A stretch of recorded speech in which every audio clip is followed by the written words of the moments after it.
Good afternoon, everybody. How we doing? Good, good. Well, let's let these guys file out here. But you know what we just did was a little roundtable with leaders in the aviation industry. We've got leaders of labor represented. We've got leaders of the businesses that are, of course, making the airline industry run.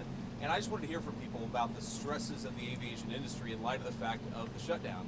And here's what I found out. It actually worries me a great deal because I think that as much as delays have gotten worse over the last couple of weeks, everybody here is very worried that we're going to see more delays, more stresses on the people who are actually making the aviation system run, and more problems for both the consumers but also the great workers who actually make this incredible shining jewel of the American economy actually work and work on time and work safely. Here are the things that I worry about. I worry about the people who are scanning our bags and making us get through the security line. I worry they're not getting paychecks. They're starting to get worried about how to feed their families and how to pay school tuition and everything else. I worry about the pilots who haven't gotten paid in a long time. I worry about the air traffic controllers who, of course, make this entire system extra safe. I worry about them, more worried about their credit card bill than they should be because they're not getting a paycheck because Democrats refuse to open the government. Now, I understand that a lot of Americans are sick of partisanship in Washington, D.C. Trust me, I've been here for 9 months in this job. I am sick of partisanship in Washington, D.C. But this is very, very simple. Every partisan dispute, every policy disagreement, all of these things we can talk about, we can reason through, we can disagree, we can shake hands and compromise on some of those issues, hopefully. But this is something that every single American, Democrat or Republican or Independent, should be able to agree on. Open the government. Stop this craziness and open the government. It's causing way too many problems, and some of the folks behind me are the people who are dealing with the problems. Now let's just recap exactly what's happened politically in this town related to the government shutdown. We have had now multiple votes to reopen the United States government. The House of Representatives has voted affirmatively to reopen the United States government. 52 Republicans and 3 Democrats consistently vote to reopen the United States government, but we need 60 votes. So all we need to end the craziness, to pay the air traffic controllers, to pay the TSA agents, to pay the pilots, to make sure that food stamp benefits continue to go out to the American people who need them, all we need is 5 reasonable Democrats to join 3 moderate Democrats and 52 Republicans to reopen the government. I want to let Sean Duffy say something, but before I do, I just want to say to any Democrat in the United States Senate, we are happy to talk about any policy issue. We're happy to talk about health care policy. We're happy to talk about tax policy. We're happy to talk about regulatory policy, but not at the point of a gun. You do not get to take the American people's government hostage and then demand that we give you everything you want in order to pay our air traffic controllers. It's a ridiculous set of demands. Let's reopen the government, and then let's sit down and talk about how to compromise on policy for the American people. Sean? Appreciate it, Mr. Vice President. So, first, I want to thank you for calling this the aviation industry. We have a great coalition, bipartisan coalition, and so thank you for that. I just want to tell you, we look at the aviation system, and we've seen blips and blurbs, whether it's LAX or it's Atlanta or it's Dallas. You're seeing impacts of this shutdown on our airspace, and that means travelers are delayed, travelers are canceled. It has real problems. So our air traffic controllers, their first paycheck they missed, well, they got 90%, 80% of the paycheck. That was in early October. They just missed their full paycheck. And you got to think, well, then the second paycheck comes. That's not when we have real disruption. Because every single day, as all of you people know, as we all pay our bills, but it's not just the mortgage and the car payment, which is very real, but they're buying food. They travel 30, 45 minutes into the towers or the centers, so you have to buy gas. They have kids that want to play football or volleyball or tennis, and they can't afford the very life expenses that they need those paychecks for. And so though we've maintained the safety, I'm grateful for our controllers who are coming in every day. But I do think as this shutdown continues, you're going to see more pressure on controllers, more pressure on TSA workers, and that's going to have real impact. One group that we don't talk about a lot is we have technicians that work in our centers. I've talked to you all about how old our equipment is. We have technicians that come in every single day to make sure this equipment actually works. They too aren't getting paid. And this is burning, and it's having a real impact on our men and women who serve our airspace. And so I would join the Vice President and say, don't hold us hostage.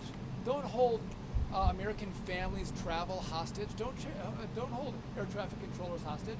Open up the government, have a conversation, let's get it resolved. But again, every day it gets harder. Every day there's going to be more challenges. And the last point I'll make before I turn it over to Sean O'Brien's really great hair day today is the fact that a lot of our people can go through the miss of one paycheck, and it's hard for them, but a lot of them can get through it. None of them can get through 2 paychecks. And so, again, if Democrats don't get their act together very quickly, you're going to see huge problems. And again, I would come to them with a clean heart and say, open up the government, and then let's have a conversation. I'll give it to the Teamster, Sean O'Brien. Thank you very much, Secretary Duffy. Thank you, Vice President Vance. Look, the bottom line, and we took a position, I represent 1.3 million working men and women in this country for the International Brotherhood of Teamsters. We took a position 3 weeks ago. Pass a clean CR, get to the table, negotiate a deal. Do not put working people in the middle of a problem they should not be in there. And we got to think about the families that are going to be affected. Think about when you have to tell your son or daughter they can't play sports because you're not getting paid. Think about when you can't pay your mortgage. Think about when you can't pay your tuition. Put the politics aside, get to the table, negotiate a deal, pass a clean CR right now, and then figure out the problems moving forward. And I want to thank the air traffic controllers. I want to thank the Aviation Administration for all their hard work and sacrifice they make. And look, security and safety of the airlines is paramount. Let's not compromise the safety and security. Pass a clean CR. Thank you. Thank you, Sean. Anybody else? Come on. Yeah. Thank you, Mr. Vice President. Thank you, Secretary Duffy. Thank you all for being here with us today. And I want to start by really thanking the professionals, the air traffic controllers, folks at the TSA, also the FAA, the people in management. They're working hard. They are keeping the skies safe. They've minimized delays. Fewer than 2% of flights have been delayed so far because of air traffic control shortage. So they've done a great job. But it's putting stress on people. It's not fair to those people. It's also putting stress on the economy. You know, the first couple of weeks has had no impact on the economy, but as every day goes by, the impacts start to grow. And airlines are a pretty good real-time indicator of the economy, and we start to see, still minor, but steep booking impact. And you see that happening in the economy. We put the whole economy at risk. And so it's been 30 days, and while I don't have a position on which partisan side and how things should be settled with healthcare, it has been 30 days. I also think it is time to pass a clean CR. Use that as the opportunity to get into a room behind closed doors and negotiate hard on the real and substantive issues that the American people want our politicians on both sides of the aisle to solve. But let's get a clean CR and get that negotiation done behind closed doors without the pressure, without putting the American workers and the American economy at risk. You're great. Mr. Vice Okay, guys, we'll President. take a few questions. Yeah. Mr. Vice President. Go ahead. Thanks, Mr. Vice President. Mary Margaret with Daily Wire. We're coming up on the 1-year anniversary of this really tragic plane crash in D.C. Should Americans be afraid to fly while the shutdown continues? No, I don't think Americans should be afraid to fly because we've got great airline professionals who are keeping the safest aviation industry in the world afloat, but they're doing it with incredible stress. What I worry more about is that if you have, let's say, a pilot who's now missed 2 paychecks, who's now telling his kids that they can't do things that they'd like to do, who's now worried about feeding his family, maybe that guy doesn't show up to work, maybe he goes and gets a different job. That means greater delays for the American people.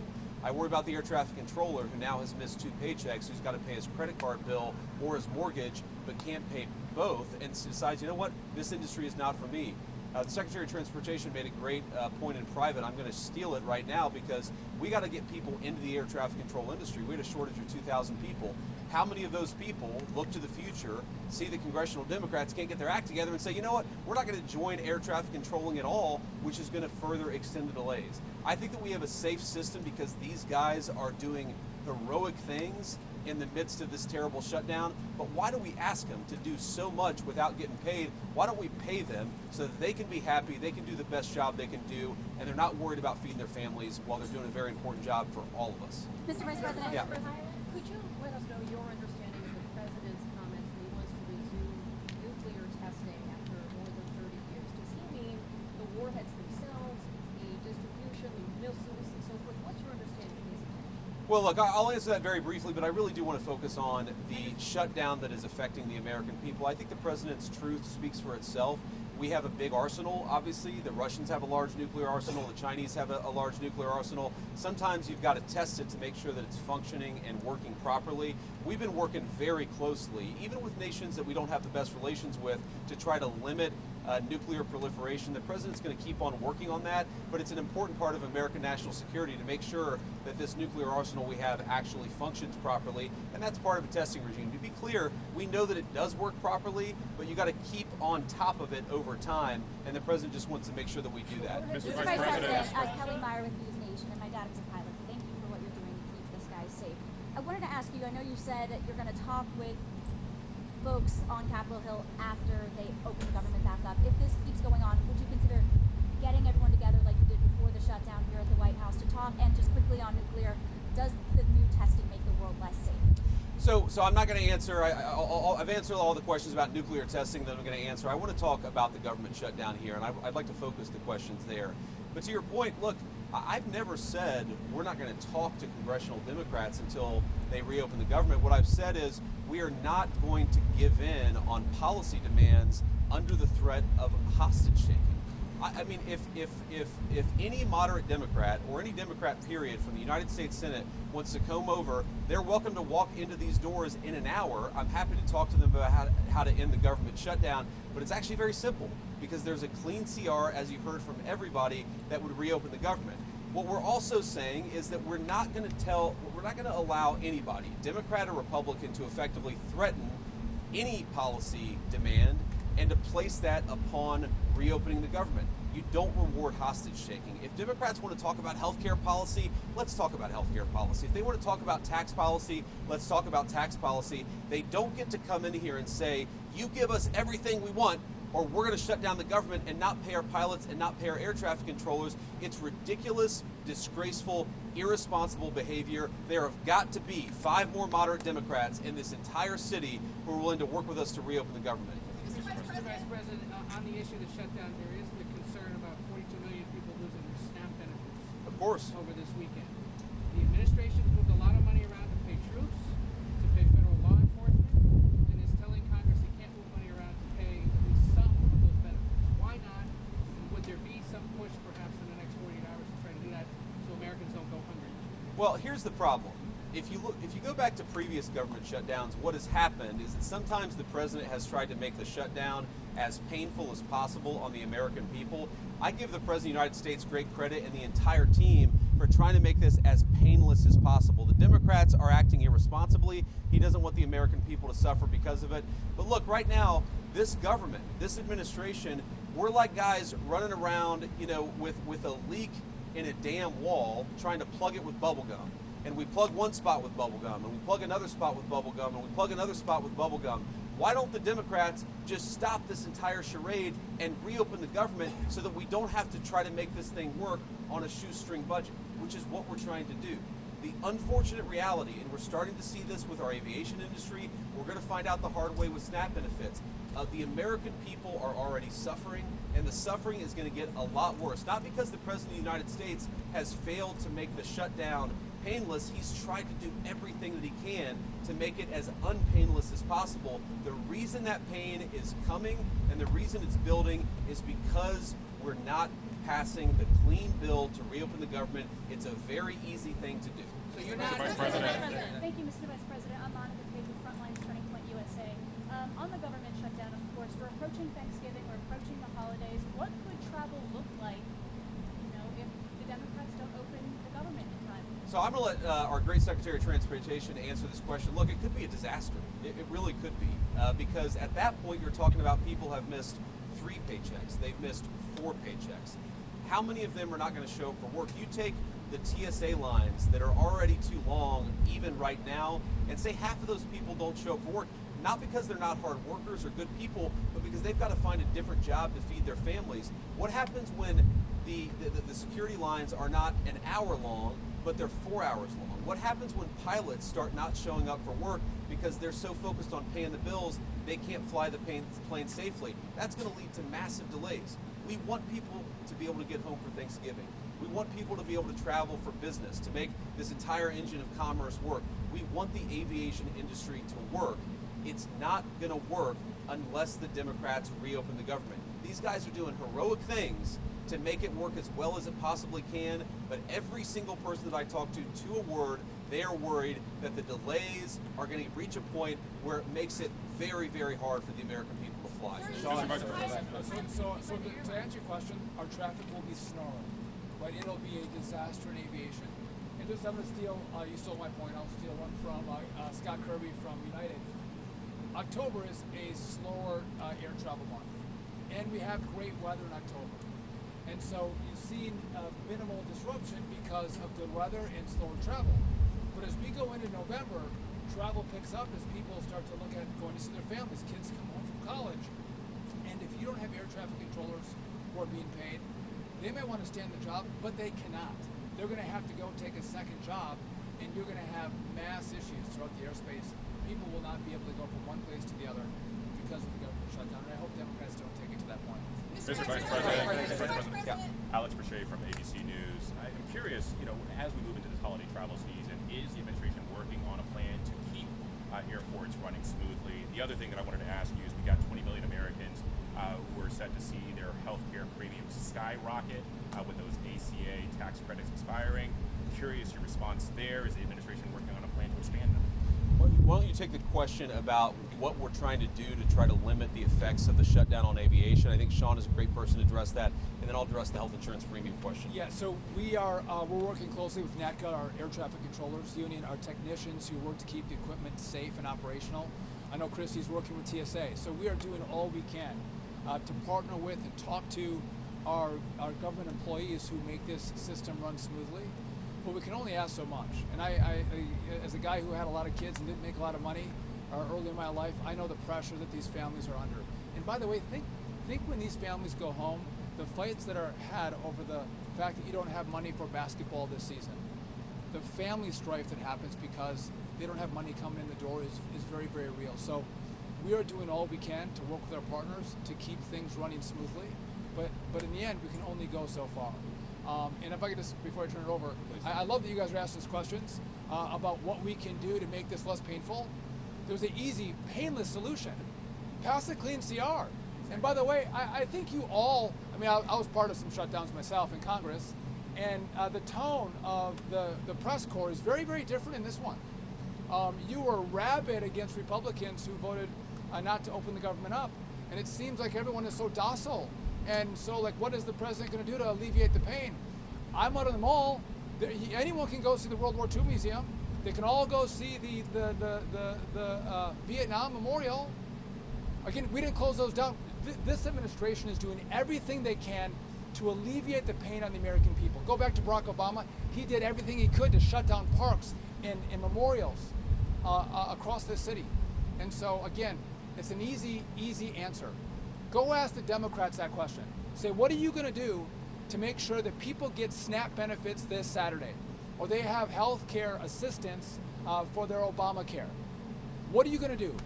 Because we're doing everything we can on our end, but there's not much more we can do because the rules of the road by which we have to play. And so, again, I'm grateful for this team because they care about the American people. I just wonder, do the Democrats care the way we do? And if they do, open it up, sit down, and negotiate. That's a great point.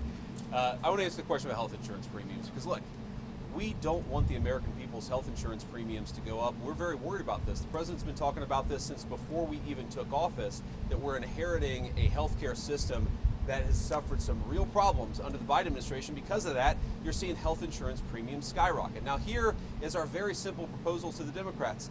Let's sit down and come to a compromise and work it out. And you know what the Democrats' response to that is? Give us everything we want or we're going to shut down the government and keep it shut down. That is not reasonable behavior. That's not how you do compromise in this town. That is the way that the Democrats have operated. They are trying to take a hostage, and we can't reward that behavior.